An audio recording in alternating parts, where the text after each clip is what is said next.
వస్త్రం, నెయ్యి, బంగారం దానం వలన కలిగే ప్రయోజనాలేంటో తెలుసుకుందాం. దశ దానాల్లో గోదానం, తిలదానం, భూదానం వలన కలిగే ప్రయోజనాలేంటో తెలుసుకుందాం. ఇప్పుడు మరికొన్ని దానాల గురించి తెలుసుకుందాం. హిరణ్య, బంగారం దానం.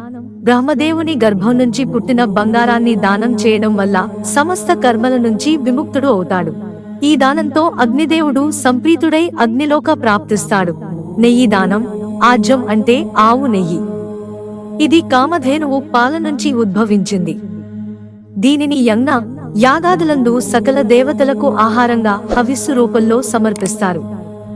అంతటి పవిత్రమైన ఆజ్యాన్ని దానం చేయడం వల్ల సకల యజ్ఞఫలం లభిస్తుంది. ఈ దానంతో ఇంద్రుడు సంప్రీతుడై దాతకు ఇంద్రలోక ప్రాప్తిని అనుగ్రహిస్తాడు. వస్త్రదానం.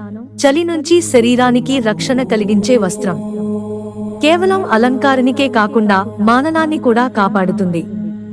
అట్టి వస్త్రాలను దానం చేయడం వల్ల సర్వదేవతలు సంతోషించి సకల శుభాలు కలగాలని దాతను దీవిస్తారు.